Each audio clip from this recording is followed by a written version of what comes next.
Bonjour à tous, bonsoir à tous. À l'heure à laquelle vous allez écouter cette vidéo, soyez les bienvenus pour ce deuxième épisode des previews National 1 après avoir évoqué Le Havre et les Sables Vendéens. Sacha est toujours à mes côtés ce soir pour évoquer un petit nouveau Bonjour. dans cette belle division qui est la National 1 et notre équipe bien connue des radars qui abrite tout simplement en serrant le MVP de la saison en cours, la saison régulière, Joe Burton. Bon, bien sûr, au Horcher, le petit nouveau, c'est Val-de-Seine. Peut-être certains auront attendu déjà ce soir Saint-Provence et pas encore. Bonsoir Sacha, bonjour Sacha, comment tu vas? Bonsoir, bonjour, ça va super bien et toi? Écoute, moi ça va, hein, je sais que tu es expatrié en Italie, hein, pour te dire, Hmm. pour tout dire au En public. direct d'Italie. Tu prends pas de vacances, si on peut dire comme ça dans cette formule. Même en vacances, tu prends du temps. Donc merci à toi d'être présent à nos côtés pour Planète Basket National. Pas de souci, c'est un plaisir. J'ai hâte de débriefer ces deux équipes. Surtout qu'il y en a une que je ne connais pas du tout, du coup, vu que je ne suivais pas la Nationale 2, donc hâte de décrypter tout ça avec toi. Et puis voilà, ça va être un pur plaisir, encore une fois. C'est une équipe qui a une philosophie de jeu et je pense qu'on peut déjà se lancer dans ce bain, même s'il va falloir faire attention parce qu'attention aux crocodiles, c'est leur surnom. Pour ceux qui découvrent cette équipe, les Crocos de Val-de-Seine, qui tout simplement ont réalisé deux montées en 3 ans avec Axel Dao notamment aux manettes depuis 2, 3 saisons. 2 saisons, c'est sûr, je ne sais plus. Et Axel m'excusera, mais je ne sais plus s'il avait monté, il était monté avec eux. Mais bref, Val-de-Seine, c'est une équipe assez folle de cette division de National 2 et qui arrive finalement en National 1. C'est d'ailleurs l'une des premières émissions qu'on avait réalisées avec la planète Basket NM2 avec Axel Dao. Et donc les voir en National 1, je vais commencer, Sacha, et après je te pose deux, trois questions sur le recrutement. Juste oui, pour revenir sur cette équipe, les voir en National 1, c'est à la fois une surprise de par leur jeune histoire. Et comme je le disais, ils sont restés très peu de temps en National 2, seulement 2 saisons. Et finalement, pas trop une surprise parce que c'est un club qui a su très rapidement bien s'entourer de nombreux joueurs. Euh, et finalement, ils ont eu toute leur place et avec un effectif très complet des internationaux. On va en parler. Il y en a qui restent, il y en a qui partent. Il y a une petite déception de mon côté. Je pense à Rolly Fongara. Je pense que tu avais noté. J'ai plus ses stats en tête, mais c'est un joueur complet. On l'a encore vu lors du plateau et tout simplement du Final Four en Corrèze. Et c'est pas pour rien, on va en reparler, mais cette équipe, elle est vice-championne de France. Elle arrive avec l'équipe de vice-championne de France de National 2. Sacha, je vais te donner la parole. Je vais arrêter mon monologue, mais quand on voit le recrutement de cette équipe, on peut se dire finalement que c'est osé, je pense. Il y a des paris, il y a des gros paris. C'est sûr. Dis-moi un En peu tout tout cas, paris, justement. mes En paris, parlant de la capitale sans jeu de mots, ouais. hmm, déjà l'arrivée d'un très jeune Américain qui a tout approuvé pour moi. Et je crois qu'il sort tout juste de NCAA, donc Tout à fait. c'est vraiment un gros pari d'avoir recruté un jeune Américain. Iman, ouais. À voir qu'il a les épaules, en tout cas, il a tout approuvé, je pense. Mais vraiment, pour moi, c'est un pari. On Et peut s'arrêter. pour moi, un autre, Ouais. On peut dis-moi. peut-être s'arrêter sur lui, je me permets de te couper. Oui. Alors là, vraiment, c'est peu de gens du grand public, en tout cas du public français, le connaissent, hormis vraiment les purs experts et les fans. Je crois qu'il sort d'une fac près de Chicago, si ce n'est Chicago et dans l'Illinois. Mais comme tu dis, c'est un Mm. pari et souvent ce genre de joueurs, quand ils arrivent à la maturation, ils sont plutôt bons, quoi. Je pense Mm. qu'on peut faire confiance à la cellule de recrutement de Val-de-Seine. Et j'ai hâte de voir, moi honnêtement, je le dis d'entrée, j'ai hâte de voir ce que ça va donner sur le poste 3, sachant qu'il est bien accompagné. Je vais te laisser continuer à présenter un peu cette équipe, parce que peut-être que tout le monde n'a pas suivi avec attention et peut-être que tout le monde ne sait pas encore qui est Val-de-Seine Mm. réellement pour la saison 2025-2026. Eh bien, du coup, un autre gros pari que je voulais évoquer là-dessus, c'était le retour en National 1 de Kiadir Azanamainina, que j'ai beaucoup suivi quand il était à Bordeaux. Après, il me semble qu'il était parti à La Rochelle, mais pas très longtemps. Et puis, on a bien vu que ça a un peu moins bien marché. Après, je sais plus dans quelle division il était, mais une autre division étrangère, je sais plus laquelle. J'ai La vu ça. Et Suisse, donc la Suisse, je crois. Ou c'était avant. peut-être, il me semble. Je sais plus c'était lequel, mais j'avais vu comme quoi il était parti dans une autre division.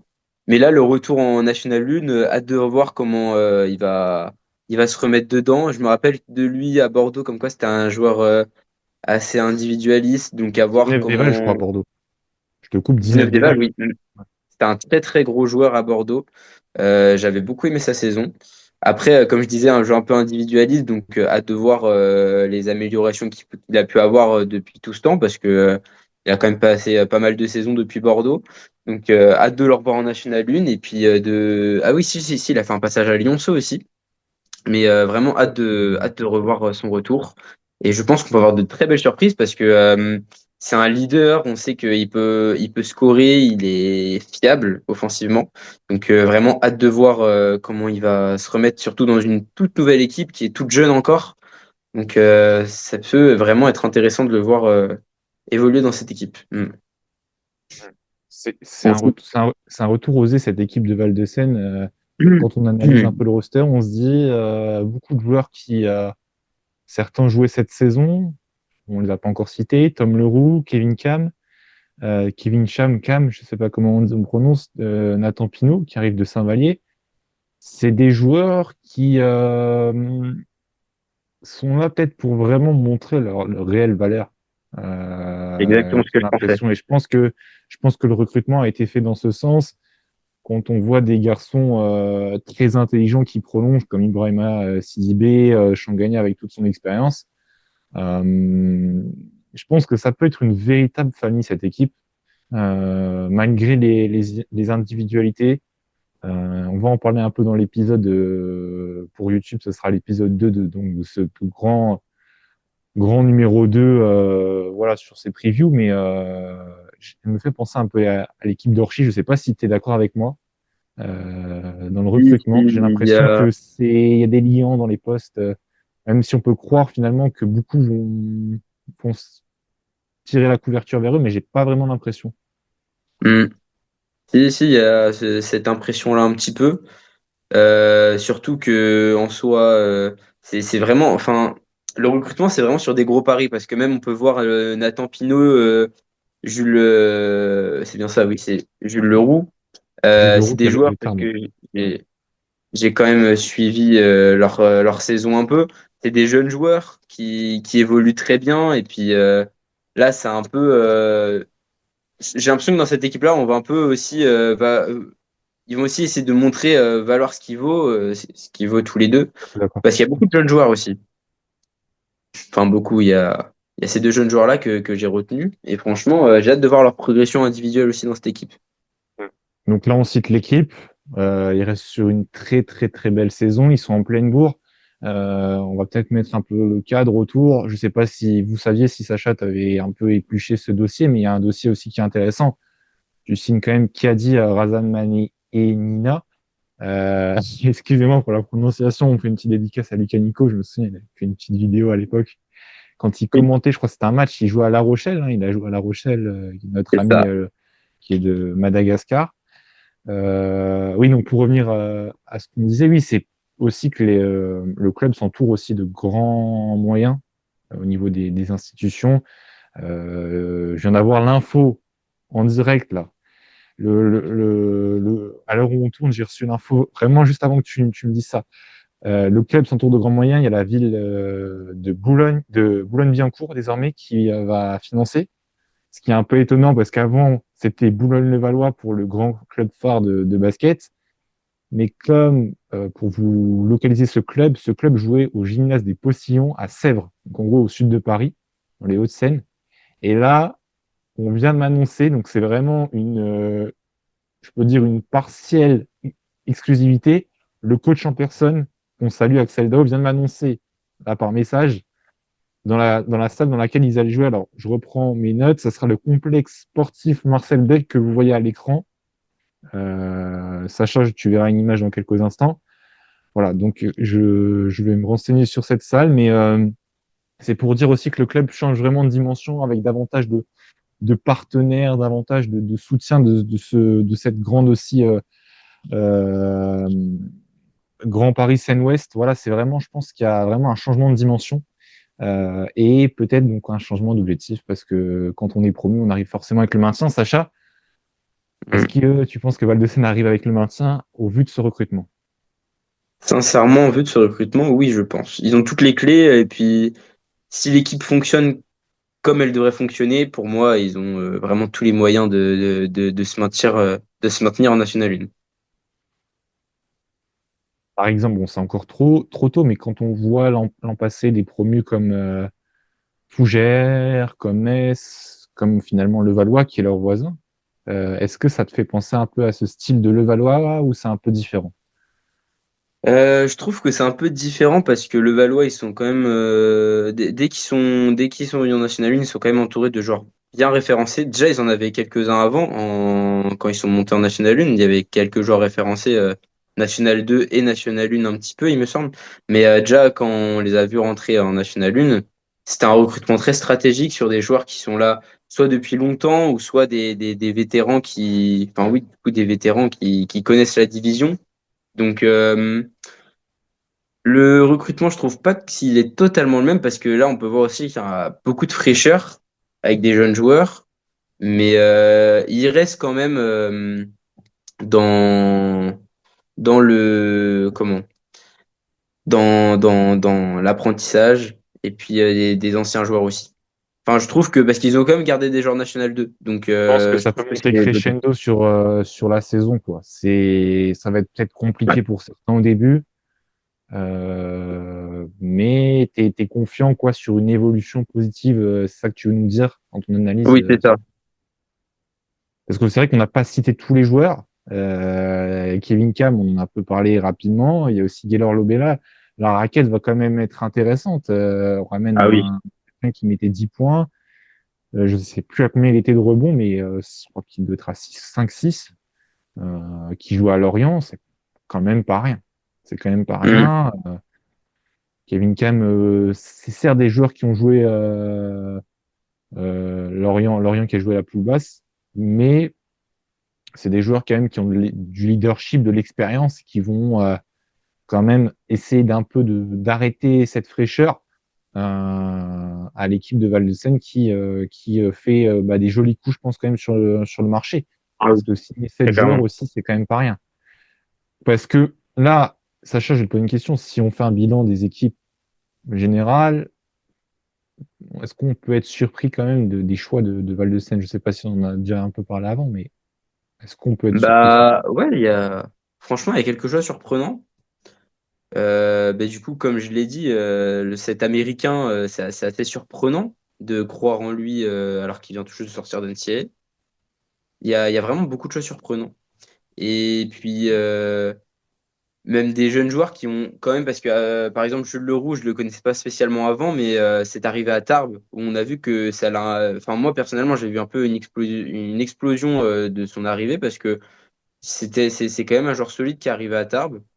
Et là, je trouve qu'il ressort grandi et puis il se retrouve dans une nouvelle équipe où il va avoir un peu aussi quelques responsabilités parce qu'il a fait une très bonne saison, je trouve. Même Nathan Pino, qui, comme je le disais juste avant, est très jeune. Kevin Cam, qui va être plus dans un rôle de. Peut-être plus de. Parce que maintenant, il a quand même eu quelques années en National 1, donc je pense qu'il y aura un peu un rôle de vétéran qui peut encadrer certaines choses, je pense. Donc, certains choix surprenants, mais c'est vraiment un bon recrutement, je trouve. les grands chantiers aussi? Donc, ça va être de fidéliser un public, hein, je le disais. Gymnase des Et Postillons, oui. c'était une centaine de personnes seulement par match en National 2. On sait que c'est dur de fidéliser du public en région parisienne. Le Valois commence à réussir à le faire en National 1.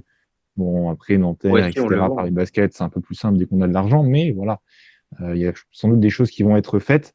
On oublie aussi Ratiné, si je ne me trompe pas sur la Oui. prononciation, qui sort, lui, d'une saison un peu quasi blanche, j'ai envie de dire, qui joue en National 2 à Montaigu. Personnellement, c'est un joueur que je connais très peu. J'ai pu regarder quelques stats. Poste Mhm. 3, assez grand. Euh, Ça va être un joueur de rotation. Après, à voir ce que ça peut faire. Mais 11 joueurs. c'est le dernier joueur qui a été annoncé, un effectif de 11 joueurs. C'est pas donné à beaucoup d'équipes aussi d'en aligner. Ça peut être une force de Val-de-Seine, Sacha, pour conclure là-dessus. Ah oui, ça peut être une force, c'est beaucoup de rotation. 11 joueurs, c'est pas commun en National 1, mais pourquoi pas, ça peut vraiment être un facteur X, comme on le voit sur des équipes d'une rotation de 9, très compliqué durant les saisons avec les blessés qui arrivent. Là, franchement, une rotation de 11, ça peut impacter pour moi. Donc, je pense que ça peut être un très bon choix et puis à voir ce que ça leur apporte sur la longue durée. Mais je tiens aussi à souligner quand même une petite déception sur le départ de Stéphane Ricard quand même. On allait l'oublier. On allait l'oublier alors que je l'ai noté. Il a Mm. signé. Il a signé. En plus, je voulais en parler. Il a signé, effectivement, tu le fais bien de le souligner. Ça a été annoncé il y a 2, 3 jours, au moment où on tourne la vidéo. Retour à Reuil. Il reste en National 2. C'est vrai que voir Steven Ricard ne pas prolonger, ne pas accompagner cette équipe, que ça va manquer. Ça revient un peu Mm. à ce qu'on avait dit sur l'épisode de Le Havre. N'hésitez pas à aller le voir au niveau de Keith Wright. Je pense que ça peut être un très, très gros poids qui part. Surtout que c'était un joueur très référencé en National 1. Il a fait des matchs incroyables, il a fait des stats incroyables. Moi, j'aurais bien voulu continuer de le voir en National 1. Après, je pense que c'est un peu un choix du cœur aussi de sa part de retourner à Rueil. Peut-être avec un autre joueur qui a. Parce qu'en ce moment, il y a eu des rumeurs, donc je ne sais pas si je peux en dire plus maintenant parce que c'est pas trop le sujet de la vidéo, mais peut-être qu'on s'attend à peut-être des surprises à Rueil aussi. Mais je pense que c'est vraiment un choix du cœur de sa part aussi de retourner dans ce club. C'est vrai qu'il y a un autre joueur qui passe sous contrat et qu'on aurait pu voir prolonger en National 1. Je pense à un pivot quand même assez athlétique qui avait tout simplement offert cette montée à Val-de-Seine. Et c'est vrai que ces deux garçons-là, bien sûr Steven Ricard, comme tu le dis, et je sais pas si c'est à lui que tu pensais, Dylan Gendré, qui a déjà joué à Reuil justement. Alors il y a des Hmm. gens qui le placent à Cergy, lui il dément, voilà, dément toute rumeur dans n'importe quel club. Toi, tu as une fille derrière la tête là. Qu'est-ce que tu peux nous dire ce soir? Bah, je pensais pas sincèrement à ce joueur. Je pensais à un autre joueur Ok. parce qu'il y a un article qui est sorti aujourd'hui, me semble, sur un potentiel départ de Warren. Ça sera à Rennes. Ça sera à Rennes, a priori. Ça sera à Rennes, Ah, après ce que j'ai ah lu. oui, à Rennes. C'est une source sûre, ouais. Ouais, c'est une source sûre et Rennes, on en parlera dans très très peu de temps, très peu Ok. d'épisodes. Ça sera à Rennes. C'est Après, vrai que ça serait étonnant, mais bon. ma source Ça de serait mon étonnant. côté, c'était pas totalement sûr. Enfin, on envisageait peut-être un départ, mais c'était pas totalement sûr. Donc potentiellement sûr. En tout cas, il partirait de Chaland qui quitte ces belles joies de la Nationale 1. Warren Hmm. Racing dont tu parlais. Parlait aussi de Nathan Jeanne qui va aussi chez les rivaux. Bref, ça fera le sujet d'une prochaine émission. Les rivaux, je parle de Poissy en National 1, ça fera le sujet d'une prochaine émission, d'une prochaine preview, tout simplement Poissy Hmm. dans les jours à venir de ce mois d'août. Je pense qu'on a été complet. Ça va être dur pour Val-de-Seine. Une grande découverte à tout point de vue. On sait que Metz, Fougères, on n'a pas trop parlé, on a zappé un peu cette partie économique. Est-ce qu'ils sont prêts aussi à ne pas prendre de points de pénalité parce que ça avait vraiment fait du mal l'an dernier aux équipes promues, Metz, Ouais, Fougères c'est notamment, vrai. avec moins 5 points. Tu penses que là, Val-de-Seine enfin, je pense qu'ils sont prévenus, mais est-ce qu'ils vont réussir à bien gérer ça aussi? Bah, je pense que oui, ça va le faire pour eux. Moi, je me fais pas de soucis là-dessus, surtout si, comme tu l'as évoqué juste avant, il y a d'autres villes des alentours qui vont aider. Pour moi, je pense pas que ça va être un élément perturbateur de leur côté, surtout que, du coup, on l'a même vu, ils ont une rotation de 11. Après, il y a eu des joueurs National 2, mais je pense que économiquement, ça ira pour eux. Ça reste certes l'un des plus petits budgets de la division, ça on ne Sûrement. peut pas le nier. On va passer sur un plus gros budget maintenant sans transition. Très On en gros parlait, budget. hein, pour ceux qui nous suivent sur YouTube, c'est la bande à Burton, comme on dit, la bande à Orchi, la bande à Ah oui. Monsieur Philippe au courant, qui sera toujours aux manettes, un très grand coach que à Planet Basket on respecte. Je sais pas si tu as eu l'occasion de le rencontrer, mais vraiment un très grand tacticien et voulais commencer pour inaugurer un peu cette équipe, nouvelle équipe, à lui rendre hommage du travail qu'il fait à Orchi. Ils ont loupé de ça sur le dernier match des playoffs. Euh, je pense Mm. que ça va être le gros sujet de la preview. Est-ce que Orchi bâtit enfin un effectif pour aller en playoff? Est-ce que tu peux un peu nous parler d'Orchi là? Toi, qu'est-ce que tu as ressenti et qu'est-ce que tu ressens sur cette équipe d'Orchi là en général, sur la saison qui vient de se passer? Et du coup, on va embrayer après sur la suite. Mm. Mais ouais, par Ouais. rapport à ce que je disais par rapport aux playoffs, tu les as vus jouer, raconte-nous Ah un peu. oui, bah sincèrement, un peu un goût d'inachevé, forcément de l'année dernière, enfin de la fin de la saison, parce qu'on aurait aimé les voir plus haut, on aurait aimé les voir en playoff. Je pense qu'ils se seraient donné à fond, surtout de voir un Joe Burton, un Yannick Blanc en playoff, ça aurait vraiment changé la donne. Malheureusement, ils n'ont pas eu cette chance. Mais cette année, c'est vrai qu'ils ont beaucoup d'armes pour les voir aller très loin. Ils ont gardé les bases. Comme je le disais, Yannick Blanc, Joe Burton, Thomas Ok. Anquier, si je dis bien. Le joueur qui a prolongé Euh, 3 ans. Hein. oui, 3 ans. Mais je pense que c'est un très bon choix aussi de la part d'Orchi. Et vraiment, il y a eu très peu de recrutement. Trois, il me semble, c'est ça? Ouais. C'est ça, trois, hein.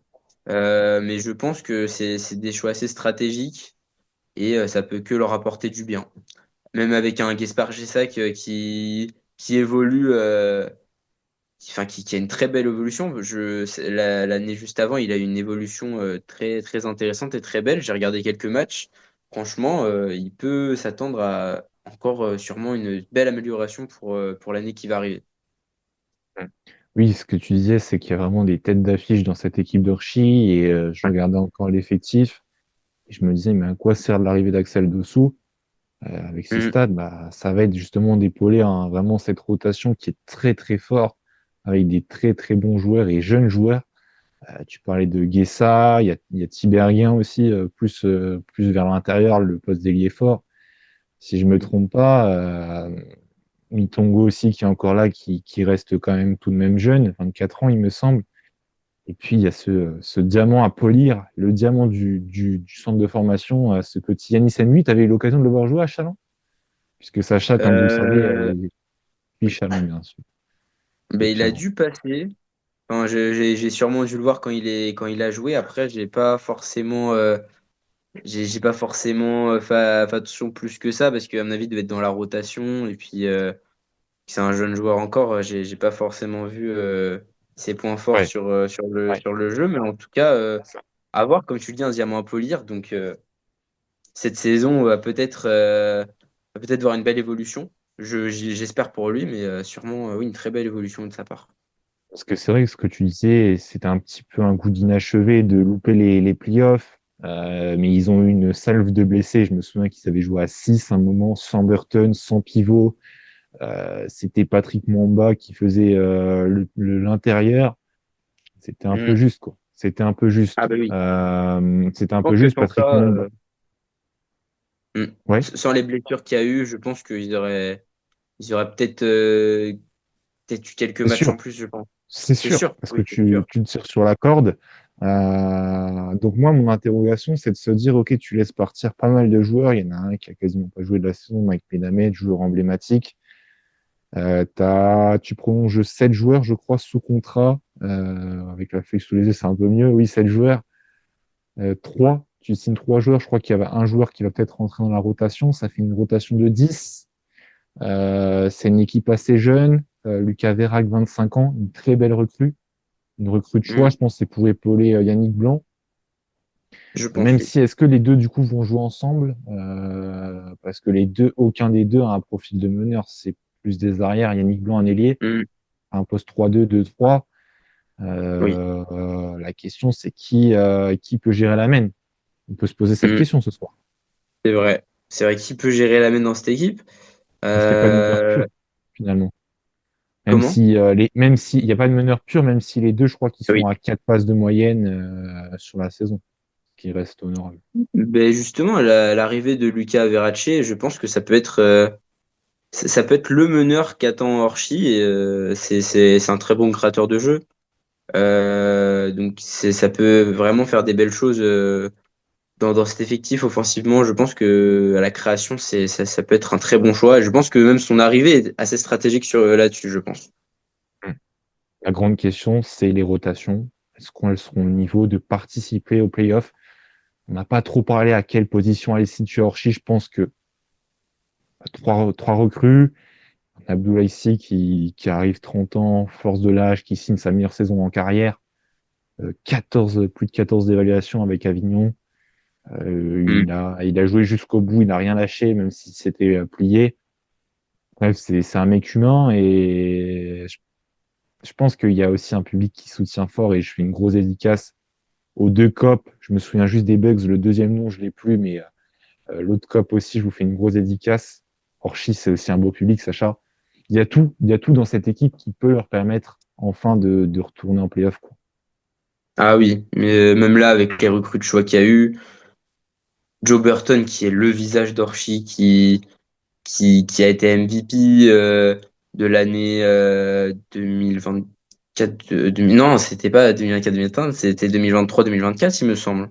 Il a été en 2022-2023. Après, il Oui. part une saison en Pro B et il a été élu Ah voilà, cette c'était année la saison encore. d'avant. Et il a été élu cette année, Et hein, oui. si je dis pas de bêtises, Cette année, en oui, centre de oui, il a Joker. été élu aussi. Double Mm. MVP de National 1, ouais. Mm. Double MVP, c'est pas rien, donc c'est sûr qu'il va encore, je pense, éditer l'exploit d'être un très bon joueur cette année. De toute façon, là, il a plus rien à prouver dans cette division. Il, là, il a juste besoin d'être bien entouré, comme on le voit. Là, ils ont vraiment pris des recrues de choix qui vont bien l'entourer, à qui va être bien entouré et tout. Donc, pour moi, c'est clair, c'est net. Ça joue les playoffs cette année. Ça joue les playoffs. Vous l'avez Mm. entendu, début août. Ça joue les playoffs du côté d'un supporter de Vendée qui soutient peut-être cette année hors Chine, hein, pour la blague à part. Je parlais du public, l'une des meilleures affluences de National 1, plus de 3000 personnes en moyenne par match. Bon, certes, l'enceinte aide, mais c'est quand même pas rien. C'est quand même pas Et il y a rien même- de voir autant de monde dans cette salle. Et comme je le disais, gros big up à ce public. Alors, je crois qu'il y avait les matchs amicaux qui étaient tombés. Sacha, je ne Oui. sais pas si tu as des choses à ajouter sur cette équipe d'Orchi pour ceux qui nous regardent, les braves gens qui nous regardent, l'épisode en entier, les supporters d'Orchi sur YouTube, avant que je retrouve le calendrier des matchs amicaux du BCO. Ah, je l'ai sous les yeux. Tu l'as? Bah écoute, Ouais. je vais peut-être évoquer un sujet aussi juste avant. Il n'y a pas Gros beaucoup big up. d'équipes National 1, on peut le voir. C'est là? Parce que Ok. je viens de voir l'affiche, je l'avais pas vu avant. Et c'est vrai Ouais, qu'il je l'ai là. y a pas beaucoup d'équipes National 1. Il y Ouais, en a je l'ai. qu'une. Je l'ai juste avant de. On n'a plus beaucoup de temps. Merci à notre hébergeur Zoom qui nous héberge cette réunion. Juste avant de parler de ce calendrier, il va commencer assez tardivement, finalement, le 23 août, comme match amicaux. C'est pas le 15 août ou le 16 août. Oui. Rapidement, nouvelle identité, nouveau logo, vous le voyez à l'écran. Mm. C'est aussi le début d'une nouvelle ère, en fait, finalement. Se dire l'ère jeune, plus jeune. Il y a peut-être l'après aussi Burton à préparer. Est-ce que Thomas Anquier sera le nouvel homme fort? Parce que Burton, il peut peut-être jouer jusqu'à 45 ans, mais peut-être qu'à un moment, il dira, bah écoutez, je m'en vais, je m'en vais. C'est pas ce qu'on est en train de dire, mais il y a quelque chose qui se prépare. Il y Ouais. a vraiment une belle vision quand même qui mise sur ce club et un héritage, la joie s'unir, rugir et vaincre, qui font les valeurs d'un club nordiste. Donc voilà, Sacha, c'est toute transition faite pour annoncer des matchs amicaux. Je crois qu'il y en a 7, Oui. Ah non, dis-moi tout. 6. 6. 6. Après, je ne connais pas les autres équipes. Ouais. Je Alors sais une même équipe de pas. Belgique pour commencer. Ok. Voilà, équipe très très forte de Belgique, une top 3, top 4 de Belgique. Ok, Première niveau extérieur. division? Ensuite, comment? En première division? Ouais, en première division, ouais. Ah oui, donc ouais, Ouais. quand même une grosse Bon, équipe. ouais, tu sais quoi? Vas-y, annonce le calendrier là pour ceux qui sont là et puis on décrypte ça rapidement parce qu'il nous a vraiment plus beaucoup de temps. Ok. Donc déjà, du coup, premier match amicaux le 23 août. Donc c'est contre Mont et No, si je le dis bien. Donc Ah, c'est bon, c'est je crois l'équipe que... belge, c'est ça? Ouais, c'est ça. C'est bien ça. Entière française. Donc on peut s'attendre vraiment à des belles choses, je pense, sur cette C'est vrai équipe-là. ils ont recruté un bon calendrier. Ils vont les jouer 2 fois d'ailleurs. Ils vont les jouer à domicile et à Oui, deux l'extérieur, enfin, à fois. l'extérieur qu'à domicile. Mm. Après, on peut voir Rotterdam, que je ne connais pas non Alors là, c'est le plus. grand inconnu pour tous. Je sais pas du tout ce que ça vaut comme équipe. Très peu de connaissances sur le basket néerlandais. C'est vrai qu'ils ont pris des clubs qui sont un peu de partout, donc c'est sympa. Ça change un petit peu. Après, le 2 septembre, Liévin.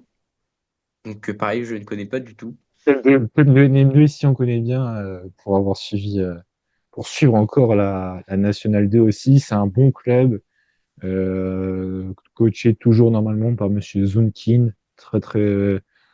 un coach respectable.